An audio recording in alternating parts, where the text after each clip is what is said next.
After that, we have discussed oxygen absorption mechanism.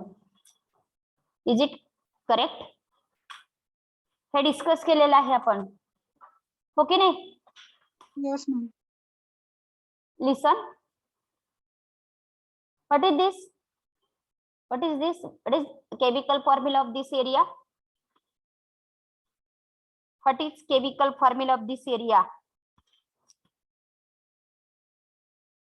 What is name of this metal? Huh? Iron. Okay. Then what is chemical formula of this area? Metal oxide, FeO. FeO. Last bench, what are you doing? FeO means metal oxide layer. What is this? Crack to this metal oxide layer due to some reason. पाऊस वगैरे पडल्यामुळे, उन्हामुळे वगैरे metal ऑक्साइडला crack पडलेला आहे. What is this?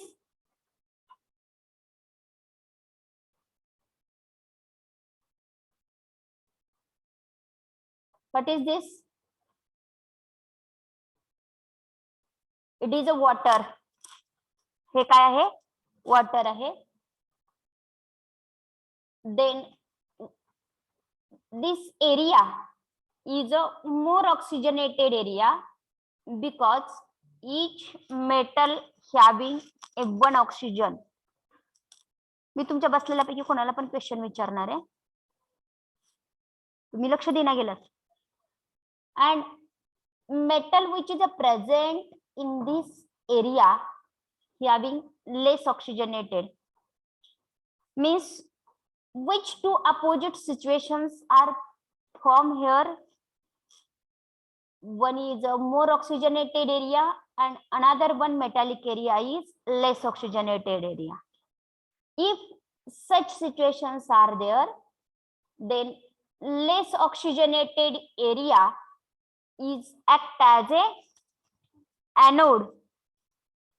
आता तुम्हाला मी 10 point लिहून दिलेले ते काढा. एनोड, एनोडच्या खालचे शब्द वाचायला चालू करायचे. एनोड असेल तर तो काय करणार? जो एनोड म्हणून तुम्हाला 5 आणि 5 10 शब्द लिहून दिलेले होते, एनोड हा एनोड म्हणून काम करणार. तर याचं काय होणार? त्याचं काय होणार? Oxidation. Oxidation means losing of electron. Okay, losing of electron. त्याचंच काय होणार? त्याचंच काय होणार? करोजन होणार. Are you getting? And this more oxygenated area, it is act as a cathode, and electron transfer from anode to cathode or cathode to anode. Who generate the electrons? Anode generate the electrons. So that electron transfer from anode to this cathode and electron come near to this area. इथे येऊन बसतात इथे पाण्याच्या कडेला. Are you getting? The oxygen which is dissolved in air gain the electron by taking the help of water. By taking the help of water. If oxygen is directly reacted with electron, this reaction is unstable one. So that it take the help of the water molecule and it get converted into 2OH minus. Here Fe plus plus reacted, Fe plus plus goes into solution because it form the ion. If metal form the ion, it is not present on the surface of its parent element. It goes into solution. त्याला solution मध्ये जावंच लागत असतं. This OH minus is also present in the solution. Here Fe plus plus reacted with OH minus and it gives FeOH twice. This FeOH twice is nothing but it is a brown colored rust. हा म्हणजे काय? आपण brown कलरचा जो लोखंडावरती rust बघतो तो. If more amount of oxygen is dissolve in water, जर जास्त ऑक्सिजन पाण्यामध्ये विरघळलेला असेल तर FeOH twice again reacted with oxygen and water molecule and it gives, हे 2 चं काय रूपांतर होतं, 3 मध्ये रूपांतर होतं, FeOH thrice.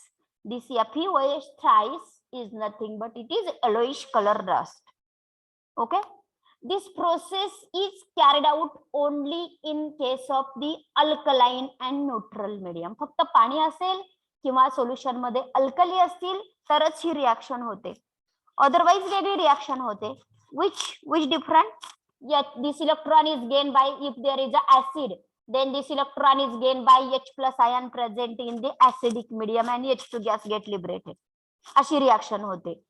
ह्या ऑक्सिजन ऍब्सॉर्प्शन मेकॅनिझम कधी होतं की अल्कलाइन आणि न्यूट्रल मीडियम मध्ये.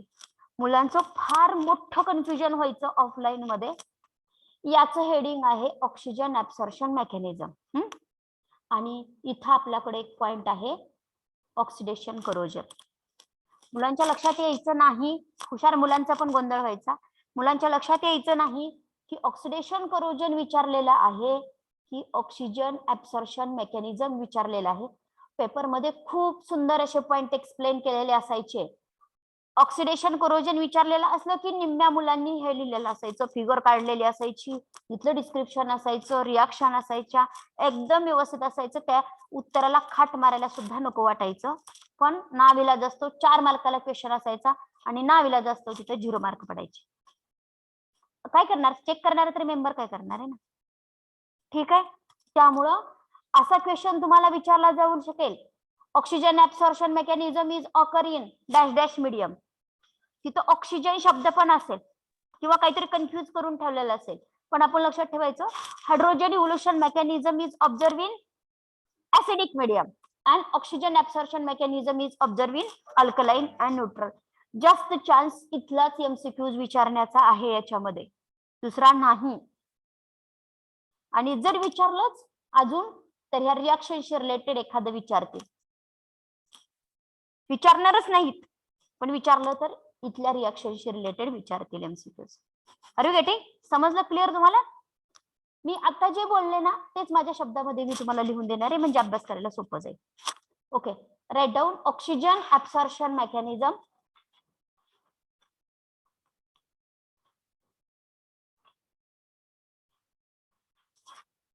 This type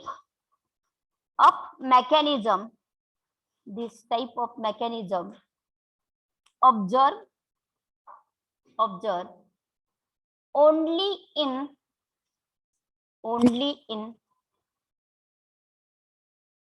alkaline or neutral environment. Alkaline spelling येत नसेल तर बोर्ड कडे बघा, अल्कलाइन और न्यूट्रल एन्व्हायरमेंट.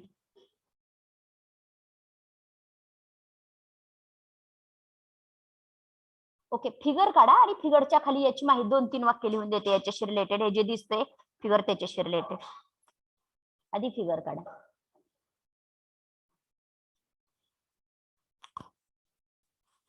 आठवा पटपट.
बाकी थेरी काही सुद्धा लिहू नका, मी एकदम सोपं करून देणार आहे,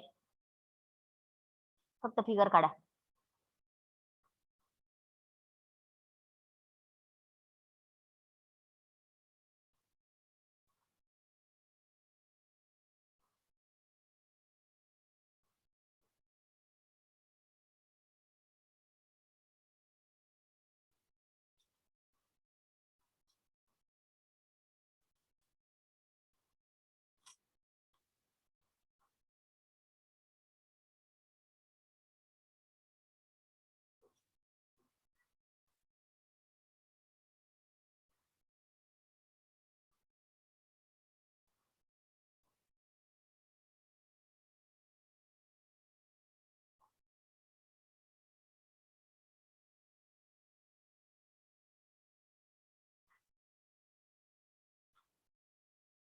झालं. Over. Consider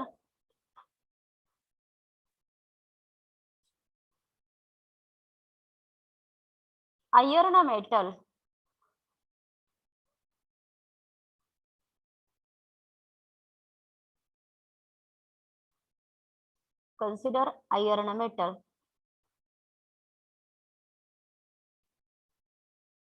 in contact with water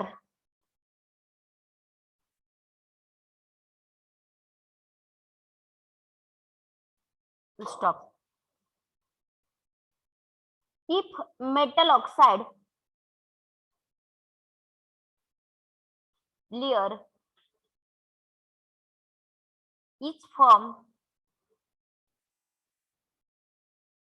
on its surface, full stop.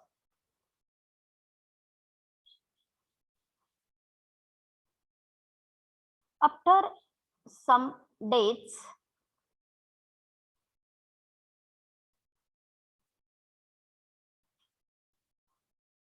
if crack is developed,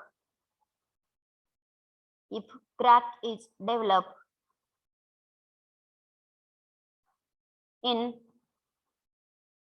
metal oxide layer,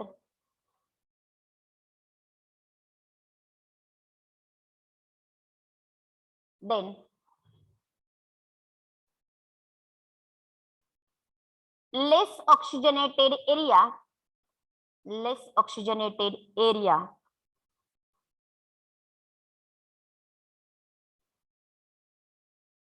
of crack act as anode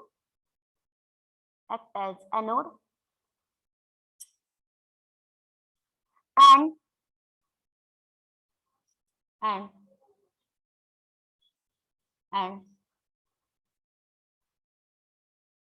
more oxygenated area of crack act as cathode. The next line, reaction at anode. तिकडे पाठीमागे लिहिली ना आपण, तसं same लिहायचं. त्या रिॲक्शनच्या अगोदरचं sentence पण लिहायचं, रिॲक्शन पण तशीच लिहायची. अगोदरच्या पॉइंटला दिलेला आहे बघा मी, आणि त्याच्या खालचं electron transfer from anode to cathode इथपर्यंत कॉपी पेस्ट करायचं, म्हणजे डबल अभ्यास करावा लागणार नाही. समजलं का रे ऑनलाईन मेंबर? हॅलो काय लिहायचं कळालं का? अगोदरचे ही मेकॅनिझम आहे की नाही, हायड्रोजन इव्होल्युशन मेकॅनिझम, हायड्रोजन त्याच्या तिथे रिॲक्शन ऍट एनोडच्या तिथे एक सेंटेन्स, त्यानंतर रिॲक्शन, त्यानंतर electron transfer from anode to cathode through the metal, हे दिलेलं आहे ना, तिथपर्यंत लिहित राहायचं, तिथपर्यंत लिहायचं आहे. असंच लिहिताना मात्र लक्षपूर्वक लिहायचं, आपल्याला समजावं.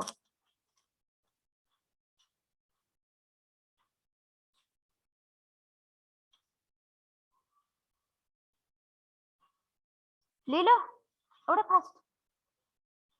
रिॲक्शन ऍट एनोड एक सेंटेन्स दिलेला आहे, त्यानंतर रिॲक्शन दिलेली आहे, आणि त्यानंतर इलेक्ट्रॉन ट्रान्सफरचा एक सेंटेन्स दिलेला आहे. Liberated electron transfer from anode to cathode through the metal असं दिलेलं आहे. लिहिलं का सर्वांनी? गर्ल्स लिहिलं?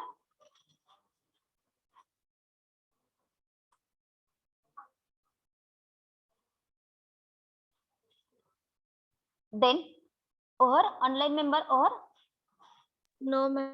आल्या आल्या.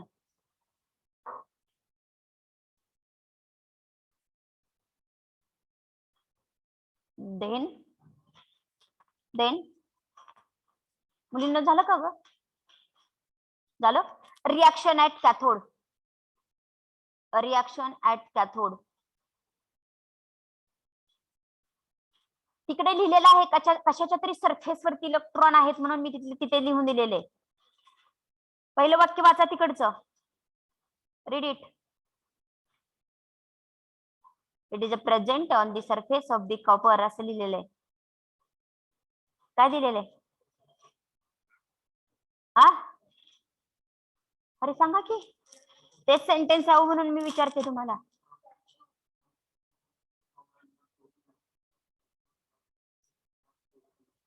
Okay, write down sentence. Electron which is present on cathode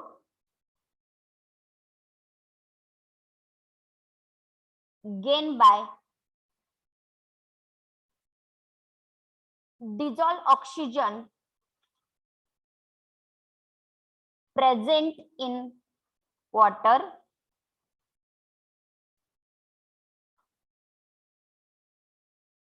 with the help of water molecule.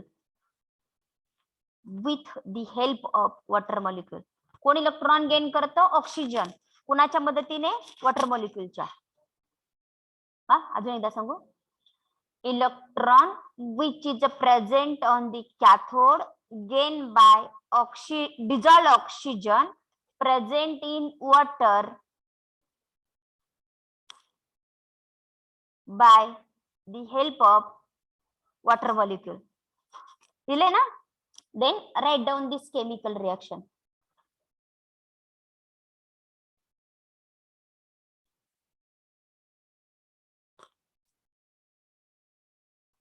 Write down this chemical reaction. Or next, H plus ion in bracket at cathode. Cathode मध्ये तयार झालेले. H plus ion at cathode and OH minus ion at anode. OH minus minus डोक्यावरती लिहायचंय. OH minus ions at cathode get reacted with each other. Get reacted with each other to form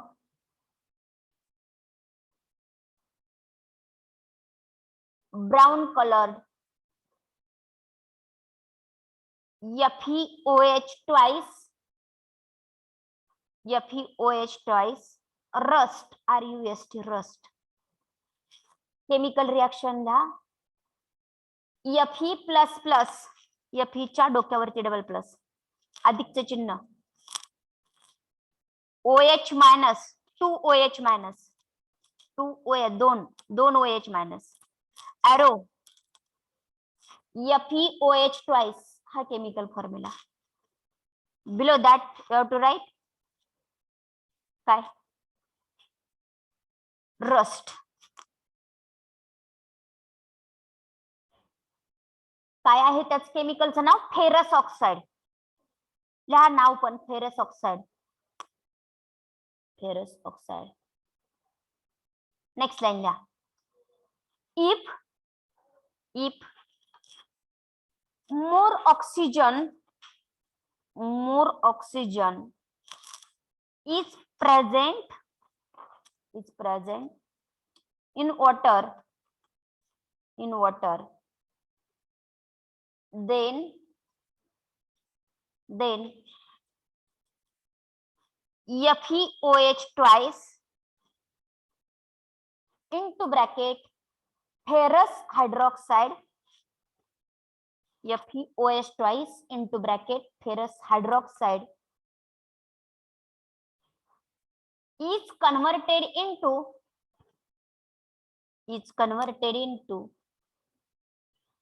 FeOH thrice ferric oxide, FeRRIC, ferric oxide.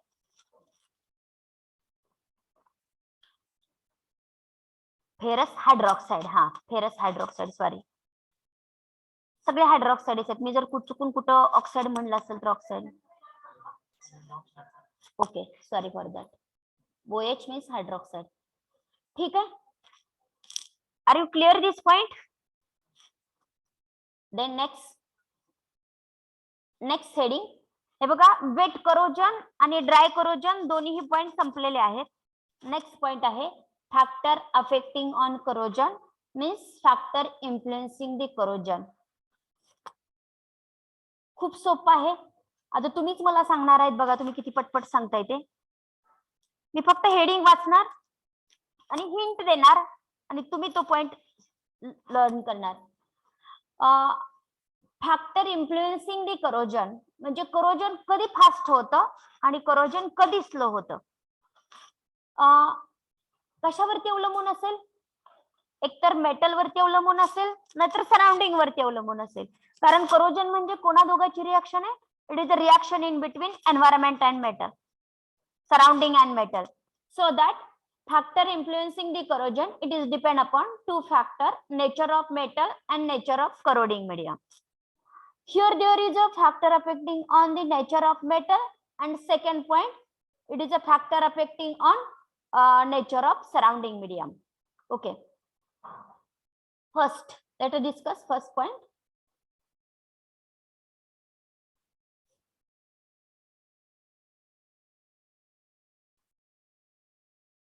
हा, लक्ष द्या. Position in galvanic series. Position in galvanic series.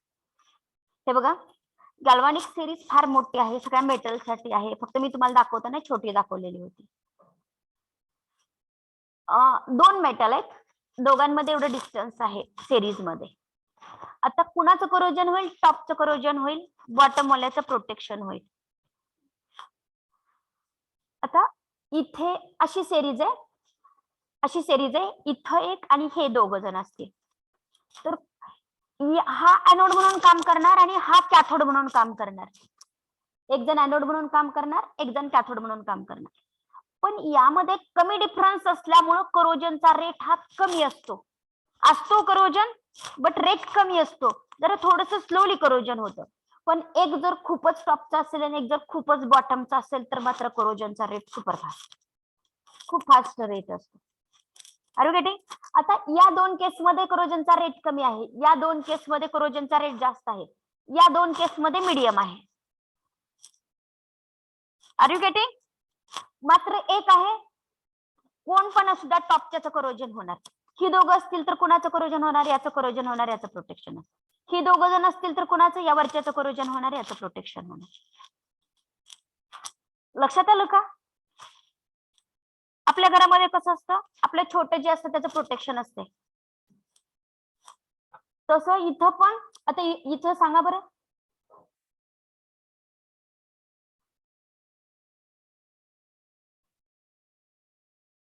हा वाचाराजांना तुम्हीच मला सांगा.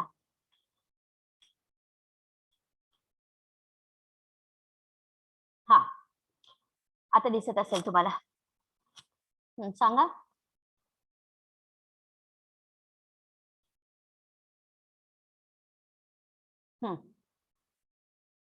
Higher पोझिशनचं crore मोर, हो की नाही? आणि ही केस झाली, कोणी पण हायर असू द्या त्याचं करोजन होणार. आता याच्यातली दुसरी केस काय सांगितली? अंतर जास्त असलं की करोजन जास्त. इथं आली की नाही? More is the difference between the metal in series, more is a corrosion. जास्त डिफरन्स असला की जास्त करोजन असणार. जो टॉपचा आहे त्याचं करोजन, रूल नुसार काय, जो टॉपचा आहे त्याचं करोजन होणार. ह्या दोघांमध्ये कोण टॉपचा आहे? हा टॉपचा, त्याचं करोजन होणार. लक्षात आलं का तुमच्या सर्वांच्या? Are you getting or not? तुम्हाला कळालं? सर्वांना कळालं? देन हे हा हे कुठल्या फॅक्टर अफेक्टिंग मध्ये येते? Nature of metal. कशावरती येते? Nature of metal. Are you getting? Relative area of anode and cathode. Relative area of anode and cathode. लक्ष द्या, डिमांड रूल आहे, जेवढी मागणी जास्त तेवढा पुरवठा जास्त. म्हणजे कोणाची साईज मोठी असेल तर करोजन फास्ट होत असेल. आपल्याकडे एवढं पाणी भरलेलं आहे आणि आपल्याला संपवायचंय, ते पिऊन संपवायचंय. कधी संपेल? पिणाऱ्याची संख्या वाढली तर. नाही, मग इथं एनोड कधी ऍक्टिव्हली काम करेल? कॅथोडचा एरिया मोठा असेल तर. कॅथोडचा एरिया मोठा असेल तर. अरे गेटिंग? म्हणजे मागणाराची मागणी जास्त असेल त्यावेळेस देणारा मेंबर देईल, नाही तर इलेक्ट्रॉन तिथे जाऊन नुसते बसतायतच वाट बघत. त्यांना रिॲक्शन व्हायला काहीतरी चान्स मिळायला पाहिजे. म्हणून या ठिकाणी आता तुम्ही वाचा बरं. करोजन मोर रॅपिड कधी असतं? एनोडिक एरिया स्मॉल आणि cathodic area large. Are you getting? For example, small steel pipe fitted in large copper block. हे काय एक्झाम्पलची गरज नाही. करंट डेन्सिटीज ट्रान्सफर काही गरज नाही. ठीक आहे, फक्त आपल्याला कधी जास्त होतं आणि कधी कमी होतं. मी एकच सेंटेन्स इथे देणार आहे. Rate of corrosion is a very fast when anodic area is a small and cathodic area is a large, because large cathodic area demand more and more electron from the anode. anode कडून ते electron demand करतो. हे सर्वांचा हे density वगैरे ह्या शब्दाचा इथं डिमांड वगैरे शब्द आहे, त्याचा तोच अर्थ येतो, फक्त आपण सिंपल करून लिहायचंय. अरे बेटे, then purity of metal. Pure metal असेल त्याचं जास्त करोजन होतं का इम्प्युअर वाल्याचं जास्त करोजन होईल? इम्प्युअर असला ना की लगेच इम्प्युरिटी एक कॅथोड म्हणून नाहीतर एनोड म्हणून काम करते, की तो मेटल कॅथोड म्हणून नाहीतर एनोड म्हणून काम करतो आणि करोजन होतं. सोनं शुद्ध असतं म्हणून सोन्याचं करोजन होत नाही. तसं दुसरे धातू 100% शुद्ध होत नाही, त्यांचं करोजन जास्त असतं. If metal is a pure then rate of corrosion is less. कॉपरची वायर बनवत असताना एक जरी टक्का त्याच्यामध्ये इम्प्युरिटी राहिली, 99.99999% पर्यंत प्युरिटी करता येते. एक जरी इम्प्युरिटीचं टक्के वाढलं तरी पण त्याच्या फ्लो वरती फार मोठा इफेक्ट होत असतो. तसं इम्प्युरिटी नकोच असते, पण आपण काही ठिकाणी पूर्ण प्युअर पण वापरून चालत नसते आपल्याला. ठीक आहे, आता सांगा बरं, हे सेंटेन्स वाचा. मला फक्त फास्ट कधी होतंय स्लो कधी होतंय त्याला फॅक्टर अफेक्टिंग म्हणतात, तेवढं फक्त मेन पॉइंट पाहिजे, कारण तुम्हाला एक्झामला तेच विचारणार आहेत. हा last sentence, if metal is a more pure then rate of corrosion is very less. त्याच्या opposite sentence, if metal is impure then rate of corrosion is high. Then physical state of metal. जेवढा small area, आता समजा लोखंडाचे आपण छोटे छोटे part पाडलेले आहेत आणि असं वातावरणामध्ये ओपन ठेवलंय आणि एक शेजारी लोखंडा त्याच वजनाचा लोखंडाचा गोळा ठेवलेला आहे, कोणाचं करोजन होईल? स्मॉल स्मॉल पीस बनवले त्याचं करोजन होईल, कारण त्याचा सरफेस एरिया मोर सापडतो करोजनसाठी. लोखंडाचा मोठा ब्लॉक बनवला तर त्याचं होत नाही करोजन फास्ट त्याचं. Are you getting? Because less surface area is expose to atmosphere. म्हणून इथे एक सेंटेन्स आहे बघा, smaller the grain size greater is the corrosion. Smaller is the grain size, greater is the corrosion. Okay. Then nature of surface film. Already we have discussed this point. If film is a stable, then rate of corrosion is a very very slow. माहिती आहे की नाही? Stable film. If film is a stable, it protect the parent metal from the corrosion. आठवते का नाही? पहिल्या point मध्ये झालेलं आहे. If film is unstable, then rate of corrosion is negligible. For example, gold, platinum, silver, etc. Because reaction in between them is not possible. त्या दोघांची reaction काय असते, पॉसिबल नसते. अनस्टेबल शिकला की नाही, रिॲक्शन अनस्टेबल आहे. ऑक्सिजन मेटल बरोबर ती रिॲक्ट होतो, पण त्याच सेकंदाला दोघं सेपरेट होतात, means unstable. If film is a volatile, then rate of corrosion is very fast and rapid. Is it? If film is a porous, then rate of corrosion is also more. In which cases rate of corrosion is a very fast? If film is a volatile, then rate of corrosion is a very rapid and continuous one. If stable unstable word मध्ये corrosion होत नाही, आणि जिथं जिथं opposite word आहेत ना तिथं होत नाही, आणि हे दुसरे जे पोरस आणि होलाटाईल आहे ना तिथं होत असतं rate of corrosion. Are you getting? The next, solubility of corrosion product. If हे बघा इथं this is a corrosion product, हा जर वातावरणामध्ये निघून गेला, सोल्युबिलिटी ऑफ करोजन प्रोडक्ट म्हणजे जो करोजनचा सरफेस वरती तयार झालेला आहे तो जर पटकन निघून जात असेल तर मेटलचा वरचा लेअर वातावरणात एक्सपोज होतो. किंवा तुम्ही जनरल दुसरं कोणतं पण एक्झाम्पल घ्या, की आयर्न समजा, आयर्न वरती गंज चढलेला आहे, तो लगेचच्या लगेच निघून गेला वातावरणामध्ये, सोल्युबल झाला, पाणी पाऊस पडला, पावसाबरोबर ती निघून गेला, तर आयर्नचा फ्रेश सरफेस एरिया वातावरणामध्ये एक्सपोज होईल की नाही? Are you getting?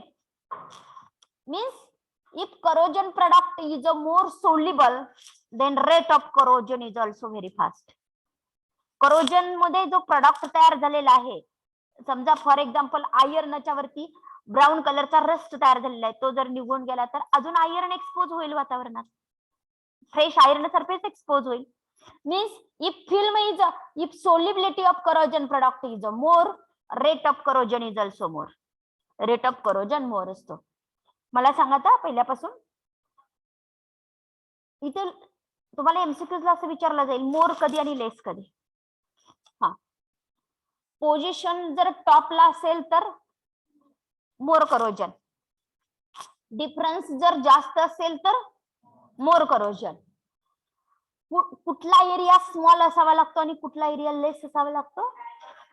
If iron is anode is a small and cathode is large one.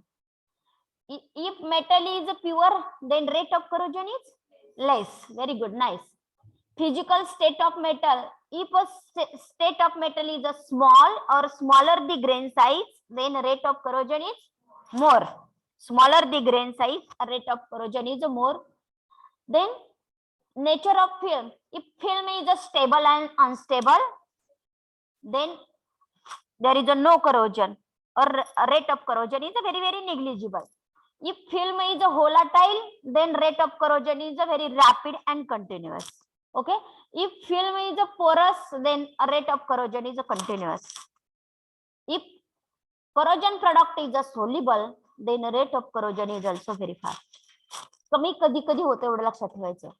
Pure असलं कमी, साईज मोठी असली कमी, स्टेबल अनस्टेबल असतील फिल्म तर कमी होणार.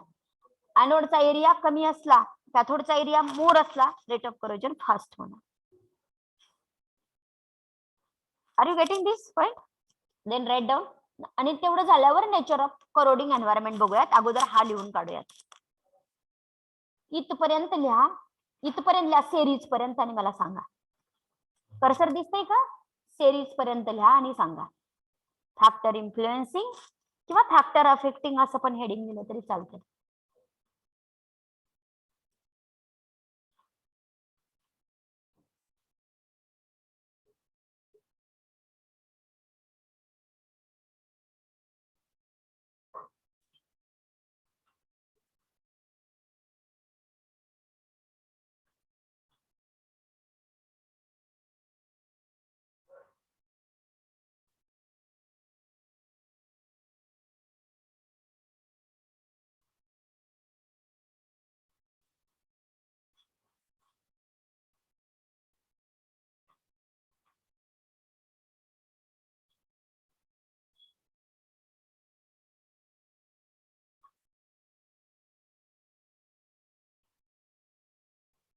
झालं?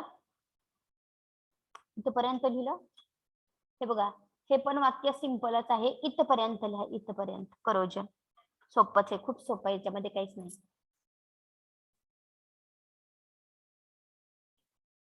सेक्युरिंग म्हणजे असणे.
झालं. और relative area of cathode and anode मध्ये स्मॉल पर्यंत लिहा, इथपर्यंत लिहा. स्मॉल पर्यंत लिहा. कर्सर दिसतोय ना?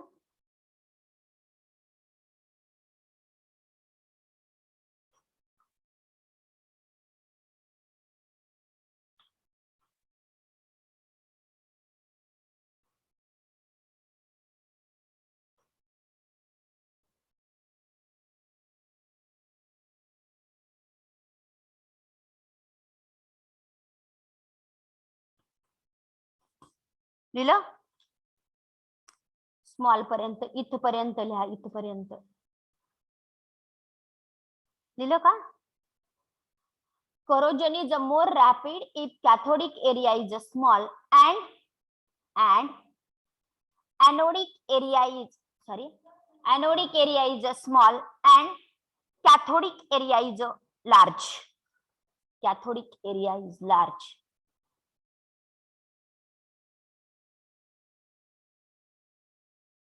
Because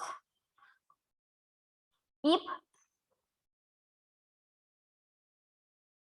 cathodic area is more,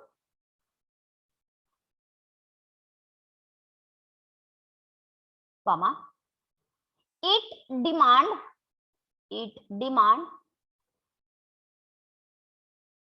more electron.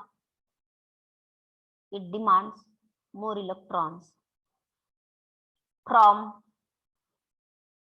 anode. So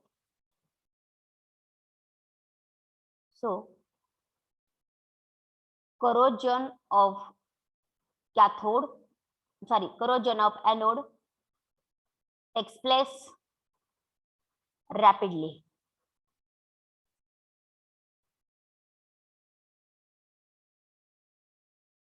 Then number C, purity of metal. Purity of metal. Purity of metal. If metal is more pure, इथे आहे sentence. If metal is more pure, then a rate of corrosion is very less.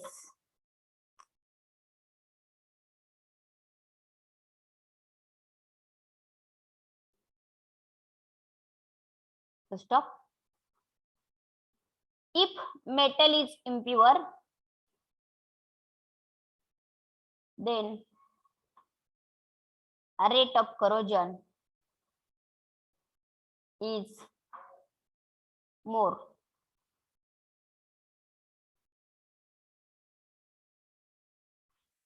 Then number D, physical state of metal. Physical state of metal.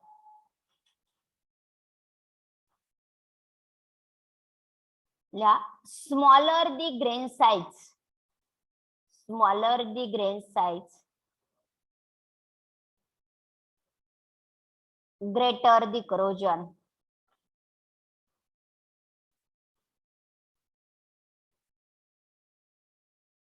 Number E, nature of surface film.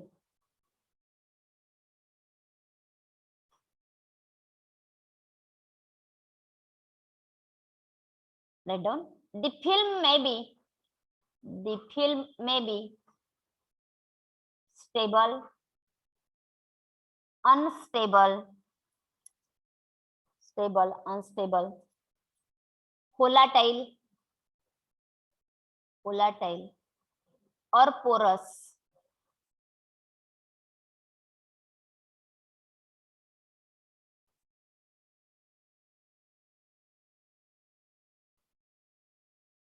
Write down. Next line. The stable film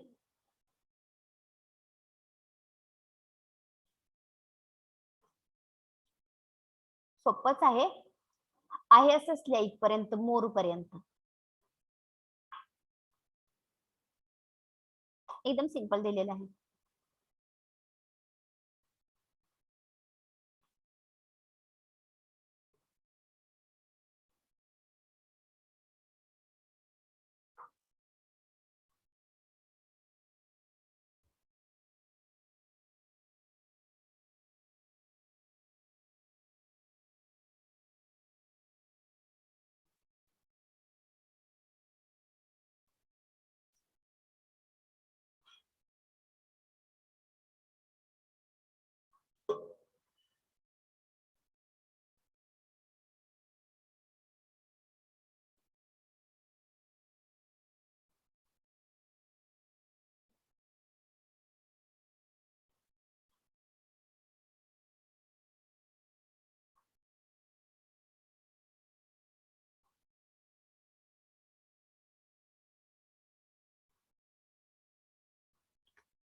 या chapter मधले खूप question असतात हा.